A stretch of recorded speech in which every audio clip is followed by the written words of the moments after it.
Continuamos en La Venganza Será Terrible. Estamos en Buenos Aires, en el Auditorio Caras y Caretas. Mañana, feriado 25 de mayo, Día de la Patria. También estaremos aquí. Todos deben venir aquí a festejar el 25 de mayo. Sí. Les prometo que estaré con un poco más de enjundia. Sí, señor. Usted sabe que... Buenas tardes. Buenas tardes. ¿Qué tal? Tuve que venir un poco perjudicado de salud. Sí. Lo veo que está... Porque pierde el presentismo, si no... Por cuidar el presentismo. Sí. Que de no, Y va. estuve en cama 16 días. 16 días. Bueno, una hora. Bueno. Vamos a hablar hoy de las falsificaciones de Moisés Shapira. Este hombre nació en 1830 en Kamenet-Podolski, en otros tiempos Polonia y hoy Ucrania. El padre, hablando de Ucrania, qué suerte que hay un partido en Ucrania. Sí, la final de la Champions. La final de la Ah, Champions, mire usted. porque entonces van los periodistas deportivos y nos podemos enterar de cosas de Ucrania. Es Claro. maravilloso. ¿De qué se enteró? No sé, pero es extraordinario. Notas Ver- de color, así, vos salís a Sí, la calle, hablas con los aquí chicos. está el correo, qué sé yo. Bien. Ahora va a venir todo eso con Rusia. El correo. No, hay uno que es muy bueno, ¿eh? Uno que se llama Cristian. Es muy bueno el tipo ese. ¿Está en la televisión? Está en la televisión, sí. Ah, mire usted. Él vive, no sé si vive en Madrid o en dónde, pero anda, cuando hay partido, va por las ciudades y ese la hace bien. Ese sabe. ¿Y está en algún canal? Está en un canal, no me acuerdo en cuál, qué sé yo. Ah. A mí son todos el mismo. Bien, el caso es que este Moisés Shapira había nacido en Kamenet-Podolski. El padre de este hombre, de Shapira, había emigrado a la Palestina otomana y en 1856, a la edad de 25 años, Moisés dice, me voy para allá a vivir con mi papá. Salió hacia la Palestina, acompañado por su abuelo. Sí.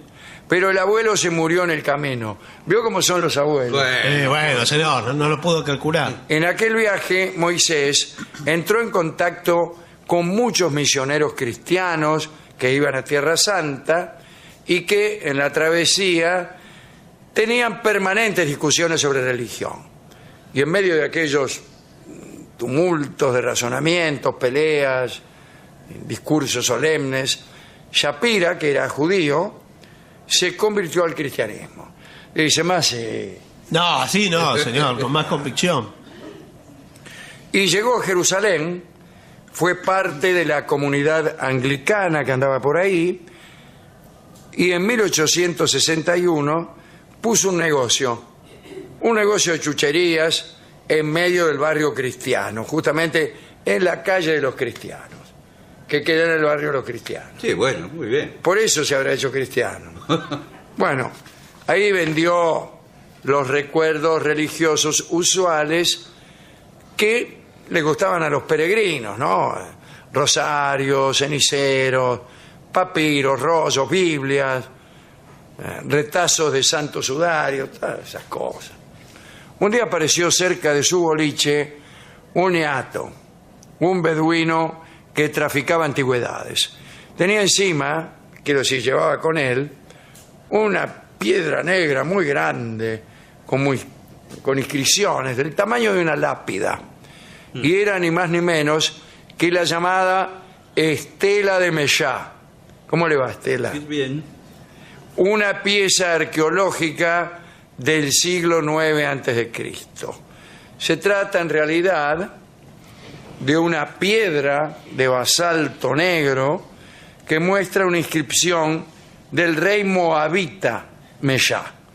Pero lo importante es que, como si fuera una piedra de Rosetta, tiene una inscripción de 34 líneas escrita en alfabeto paleohebreo con el registro y recuerdo de las victorias del rey Meshá en una revuelta contra el reino de Israel. Bueno, muchos la conocen como piedra moabita. Esta piedra venía a decir ni más ni menos que algunas narraciones bíblicas tenían asidero histórico. O sea que era un objeto importantísimo. Bueno, Shapira, que se hacía cargo del revuelo que había producido aquel descubrimiento, empezó a frotarse las manos. Veía cómo la difusión del hallazgo había iniciado una competencia incluso entre estados nacionales para comprarlo. Finalmente, la pieza fue a parar al Louvre, pero en Oriente quedó como una voracidad por encontrar y vender todavía más cosas. Cuenta el investigador Martín Paz que el entusiasmo que siguió al descubrimiento de la estela de Mesha impulsó como nunca antes el mercado de las antigüedades de Oriente, y Moisés Shapira se convirtió en el protagonista más destacado. Atención, el boliche se le empezó a llenar de reliquias, todo tipo de reliquias falsas. Se hizo socio de un tipo que se llamaba Salim Al-Qari, que era artesano y escultor. Y junto a Al-Qari fabricaron centenares de flamantes antigüedades que inundaron los anticuarios de toda Europa. El catálogo incluía piezas como las cabezas de los reyes de Judea e Israel. Eran unas cabezas de piedra esculpidas, en algunos casos superaban el metro de altura.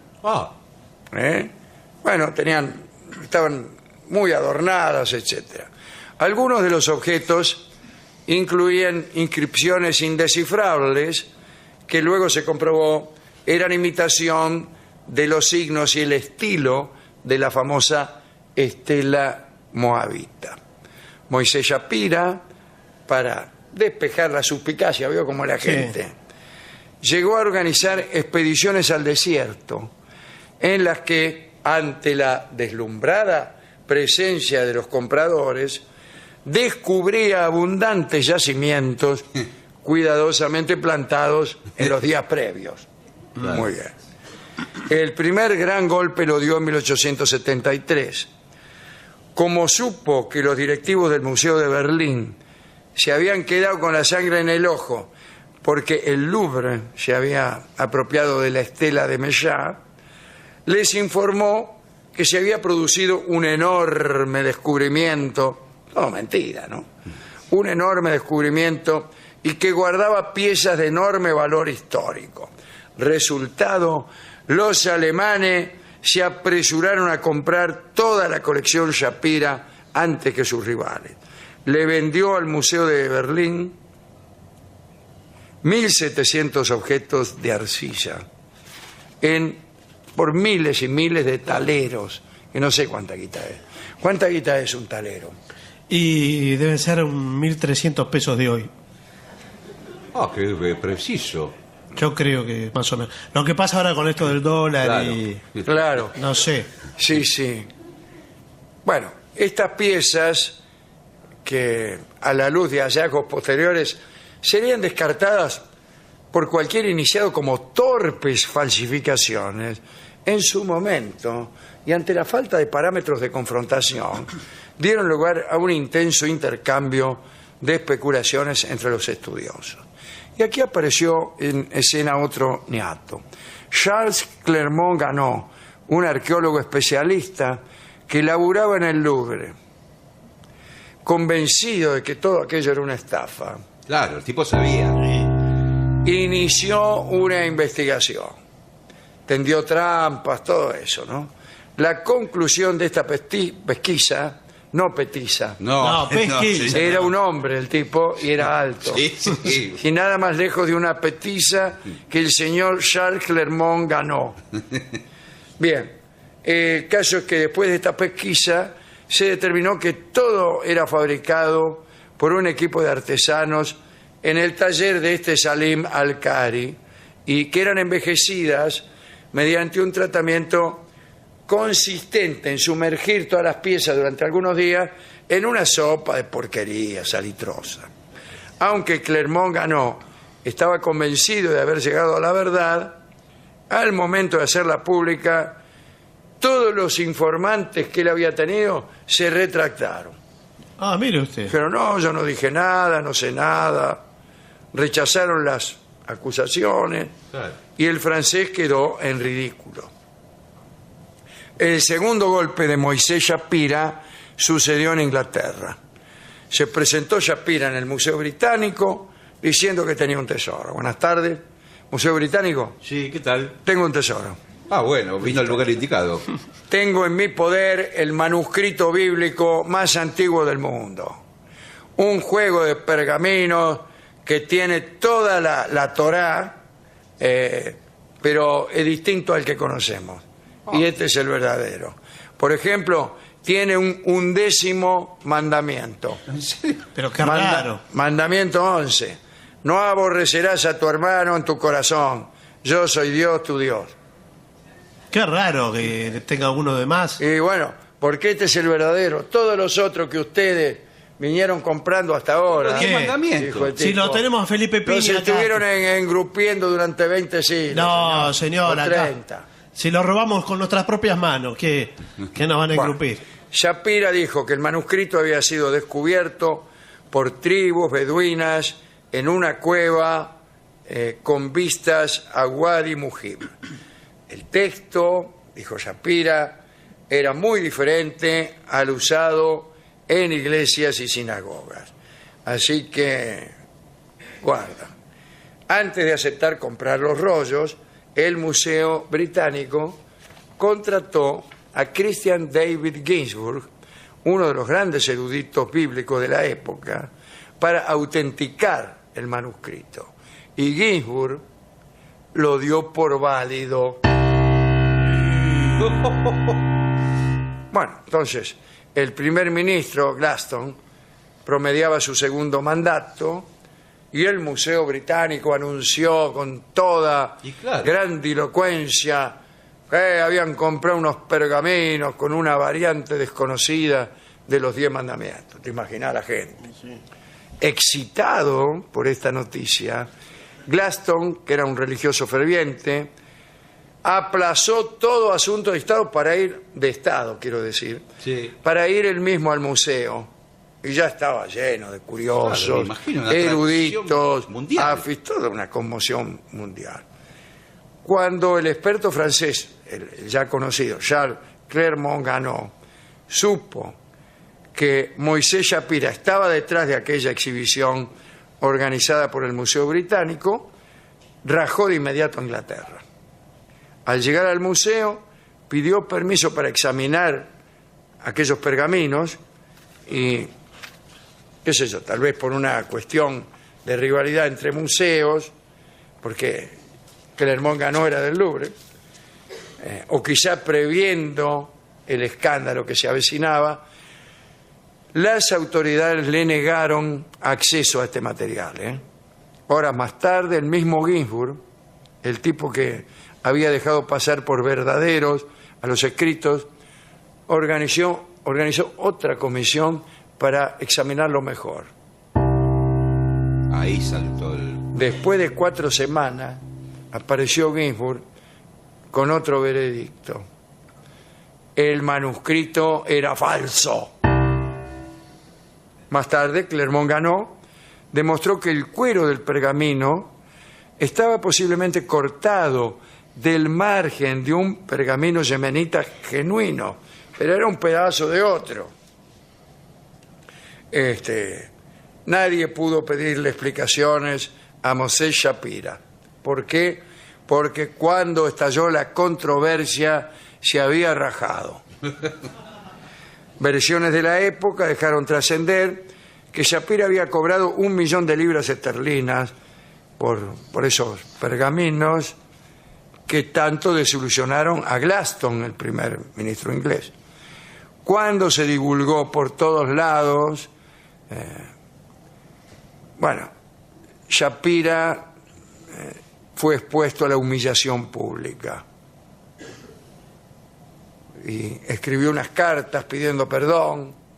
Y el 9 de marzo de 1884, en el Hotel Bloemendaal de Rotterdam, se pegó un tiro. Atormentado por el... Atormentado por la culpa. Los rollos falsos fueron subastados por Sotheby's en julio de 1885. No tengo el precio, Claro, ¿por No, cuánto? pero no era 1 millón de libras. No. No. Para mí que era 300 pesos. Muy interesante, ¿eh? Así que, ¿cuál es el consejo, la moraleja? Hay que tener cuidado. Y sí, Cuidado cuando te vienen, no hagas caso. Un tipo te golpea la puerta Sí. a la tarde, Sí. viene y dice, no quiere comprar Salió un unos mandamiento. rollos que tienen 13 mandamientos. Había 11 hasta hace un rato, ya hay 13. Bueno, pero este le agregó 2 más. bueno. Usted desconfíe, Y sí. desconfíe. No, yo a veces cuando vengo para acá, para la radio, por la zona de San Telmo, ahí en la zona de la Plaza de Dorrego, hay unas casas de anticuario espectaculares. Sí. Pero hay que ver si es Hay verdad. que ver. ¿Y qué le venden, por ejemplo? Está la cabeza de Geñol con las agujas clavadas. Bueno, puede- pero- no puede ser nunca. Bueno. Pero eso es bastante más nuevo, en una cabeza de Para mí genial. no es, para mí la hizo él hace media hora. No, señor. Bueno, hemos ido a la discoteca, le hemos contado esta historia y hemos obtenido la falsificación de un tango que se llama Falsas Promesas, que son las que hacía sus compradores este amigo Moisés Shapiro. Carlos Gardel canta este hermoso tango. Adelante.